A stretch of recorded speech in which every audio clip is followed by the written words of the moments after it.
जननी जन्म सौख्यानां वर्धनी कुल संपदां पदवी पूर्व पुण्यानां लिख्यते जन्म पत्रिका आदित्याय च सोमाय मंगलाय बुधाय च गुरु शुक्र शनिभ्यश्च राघवे केतवे नमः गजाननं भूतगणादि सेवितं कपित्थ जम्बो फलसार पक्षितं उमासुदं सोह विनाश कारणं नमामि विघ्नेश्वर पादपங்கஜம். உலகெங்கும் வாழக்கூடிய நெக்ஸ்ட் ஜென் நேயர்கள் அனைவருக்கும் வணக்கம். நான் உங்கள் டாக்டர் வி ராஜ்குமார் சிவாச்சாரியார் பேசுகிறேன். எல்லாரும் எப்படி இருக்கீங்க? நலமா இருப்பீங்க நம்புறேன். தற்போது நாம் பார்க்கக்கூடியது இந்த வார ராசி பலன் எப்படி என்று சொல்லக்கூடிய வகையிலே திங்கட்கிழமையிலிருந்து ஞாயிற்றுக்கிழமை வரைக்கும் வார ராசி பலன் எப்படி இருக்கு அப்படிங்கிறத நம்ம தெரிஞ்சுக்கிறோம். அதாவது வாழ்க்கையில் நம்ம நிறைய விஷயங்களை கடந்து வந்திருக்கோம். வாழ்க்கையில் நிறைய விஷயங்கள் இனி கடந்தும் போக போறோம். நிறைய விஷயங்கள் இருக்கு, பிளஸ் மைனஸ் நிறைய இருக்கு. எதற்காக இந்த வார ராசி பலன் அப்படின்னு சொன்னா இது பாத்தீங்கன்னா நீங்க தெரிஞ்சுக்கணும். சோ எனக்கு இதெல்லாம் நடக்குது, எனக்கு இதெல்லாம் நடந்துட்டு இருக்கு, நான் இந்த விஷயத்துல இனிமேல் கவனமா இருக்கணும் அப்படின்னு நீங்க தெரிஞ்சுக்கிறதுக்கோசரம் தான் இந்த வார ராசி பலன். நீ இப்படி இருக்கணும், இதெல்லாம் உனக்கு மைனஸ், இதெல்லாம் உனக்கு பிளஸ், நீ இப்பெல்லாம் இதை செய், இதெல்லாம் இதை நீ செய்யாத, கொஞ்சம் கவனமா இரு அப்படிங்கிறதுக்கோசரம் தான் சொல்றது. 27 நட்சத்திரம், 12 ராசி, 9 கிரகம், இது நம்மளுடைய ஆளுமை. நம்ம ஒரு மனிதனாக பிறந்தவனுக்கு அதுக்காக தான் இந்த வார்த்தையை நம்ம சொல்றது. ஜனனி ஜன்ம சௌக்கியானம் வர்தனி குல சம்பதாம் பதவி பூர்வ புண்ணியானாம். நீ பூர்வ புண்ணியம் பண்ணியிருக்கணும். நல்லதா இருந்தாலும் சரி, எந்த ஒரு விஷயமா இருந்தாலும் உன்னுடைய கர்மா பலன், உன்னுடைய ஜாதக பலன் இதெல்லாம் உனக்கு நன்னா இருந்து யோகமா இருந்தது அப்படின்னு சொன்னா அடுத்து ஒரு விஷயமா நீ சக்சஸ் பண்ணிட்டு வருவ. அதுக்கு பேர் தான் காலச்சக்கரம்னு பேரு. காலச்சக்கர திசை அப்படிங்கிறது அதனாலதான். ஒரு நேரம் காலச்சக்கரம் அது சொல்றோம் இல்லையா, ஒரு நேரம் மேல இருக்கிறோம், ஒன்னு கீழே வருவான், கீழே இருக்கிறவன் மேல போவான். காலச்சக்கர திசை அப்படின்னு பேரு. அப்போ அதனாலதான் சொல்றது, நாம செய்யாததை நாள் செய்யும், நாள் செய்யாததை கோள் செய்யும் சொல்லுவாங்க. கோள்னு கிரகம். சோ அப்ப இந்த 9 கிரகமும் இப்ப இந்த வார ராசி பலனுக்கு நமக்கு என்ன சொல்றது, நம்ம ராசிக்கு என்ன சொல்றது? இப்போ முதல் விஷயம் எடுத்தோம்னா அஸ்வினி நட்சத்திரம், பரணி நட்சத்திரம், கிருத்திகை நட்சத்திரம் 1ஆம் பாதம் வரையில மேஷ ராசிக்கு எப்படி இருக்கு அப்படிங்கறத நம்ம தெரிஞ்சுக்க போறோம். சோ முழுமையா வீடியோவை கடைசி வரைக்கும் ஸ்கிப் பண்ணாம பாருங்க. அப்பதான் இடையில நான் ஏதாவது ஸ்லோகம் சொல்லியிருக்கேனா, சோ ஏதாவது அந்த ராசியை பத்தின விஷயங்கள் ஏதாவது சொல்லியிருக்கேனா அப்படிங்கறது உங்களுக்கு முழுமையாக நீங்க தெரிந்து கொள்ள முடியும். உங்களை பத்தி தெரிஞ்சுக்கிறதுக்கு நீங்க கொஞ்ச நேரம், உங்களுக்காக சிறிது நேரம் நீங்கள் ஒதுக்க வேண்டும். சில ராசிக்காரர்கள் தனக்கான வாழ்க்கையை வாழ்ந்திருக்க மாட்டாங்க. அதனால தான் இதை முக்கியமான ஹைலைட் பண்ணி சொல்றேன்.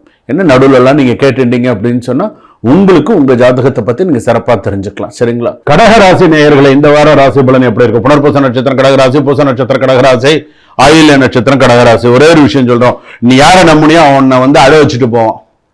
அவ்வளவுதான், ஒரே வார்த்தை. நீ யாரை நம்பினியோ அவனை அழ வைக்காம போக மாட்டான். ஆணா இருந்தாலும் சரி, பெண்ணா இருந்தாலும் சரி, உன்னை அழ வச்சுட்டு போவான். உன் கண்ணில் அந்த தண்ணி வந்துடும். உண்டா இல்லையான்னு நீ அப்புறமா சொல்லு. உன் மனசுதான் நீ உன்னுடைய நல்ல மனசு, நல்ல இறக்க குணம், நிறைய நல்ல மனசு எல்லாம் இருக்கு. ஒரு எமோஷனல் டிசிஷன் மிகப்பெரிய லாஸ் ஆயிடுது. நீ எமோஷனலா எடுக்கிற டிசிஷன் எல்லாம் லாஸ் ஆகுது. நீ ஏன் எமோஷனலா டிசிஷன் எடுக்கிற? நார்மலா இரு. கடகராசி எவ்வளவு பிரச்சனைகளை கடந்து வந்திருக்கீங்க. இப்பதான் உங்களுக்கு ஒரு நல்ல நேரம் வருது. இப்பதான் அஷ்டமச்சனி முடிஞ்சு இப்பதான் நல்ல ஸ்தானத்துக்கு வருது. இப்ப அடுத்து உங்களுக்கு இப்ப ஜூன் மாசம் 2ஆம் தேதி இப்ப குரு பயிற்சி வருது. அது வேற. இப்ப ஜென்ம குரு, இடம் மாற்றம், போக்குவரத்து, இன்னும் நிறைய சில விஷயங்கள்லாம் இருக்கு. ஏன்னா மனுஷனுக்கு நல்லதும் கெட்டதும் மாறி மாறி வரும்.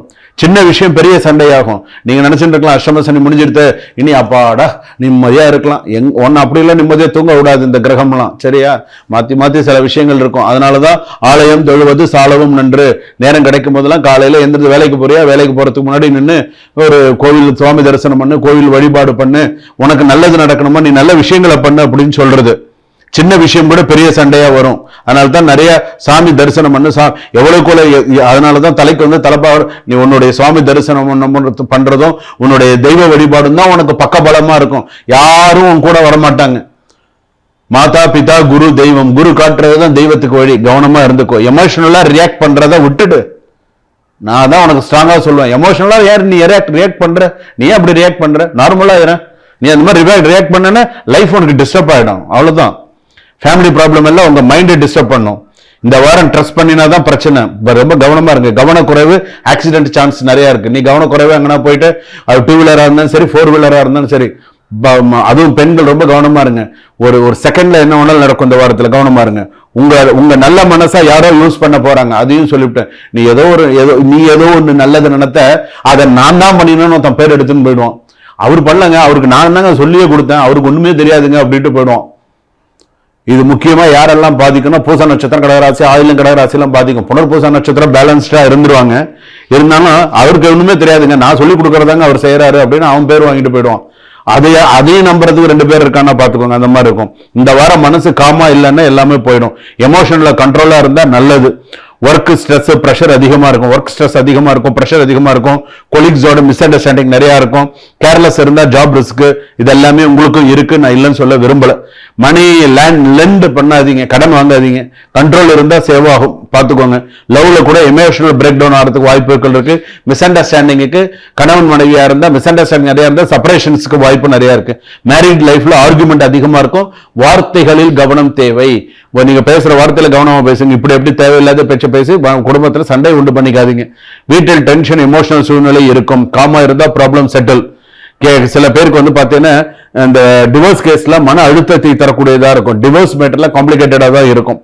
பேஷன்ஸ், ரொம்ப பொறுமை நிதானம் தேவை. ப்ராப்பர்ட்டி கேஸ்ல டிஸ்பியூட் ஆகிறதுல கொஞ்சம் பிரச்சனை, லீகல் செக்லாம் கொஞ்சம் இருக்கு, கொஞ்சம் ப்ராப்ளம்லாம் இருக்கு. மாணவர்கள் கூட வந்து பாத்தீங்கன்னா கொஞ்சம் கான்சென்ட்ரேஷன் மெயின்டைன் பண்றது நல்லது. நீங்க என்ன ஒரு முக்கியமான ஒரு ஜோன்ல இருக்கீங்க அப்படின்னு சொன்னா, small accident chance, jealous people influence, trust wrong people, இதெல்லாம் உங்களுக்கு இருந்துருக்கு. உங்களுடைய இதுல வந்து பாத்தீங்கன்னா ஜாப் இன்ஸ்டபிலிட்டியில இருக்கு, மென்டல் ஸ்ட்ரெஸ் அதிகமா இருக்கு. ஸோ இதுல எல்லாம் கொஞ்சம் கவனமா இருந்துக்கோங்க. இந்த வாரம் வந்து பாத்தீங்க அப்படின்னு சொன்னா மைண்ட் கண்ட்ரோலா இருந்தா செட்டில்ட் ஆகும். மைண்ட் கண்ட்ரோல் பண்ணலன்னா ஒண்ணுமே இல்லை. மைண்ட் கண்ட்ரோல் பண்றதுக்கான விஷயத்த பண்ணுங்க. 2வது, இந்த வாரம் எமோஷனல் ஆகாதீங்க. ரொம்ப எமோஷனலா காட்டுனீங்கன்னா பிரச்சனைகள் அதிகரிக்கும். எந்த இடத்துல எப்படி இருக்கணும், எப்படி பேசணும் அப்படிங்கிறதுல கவனமா இருங்க.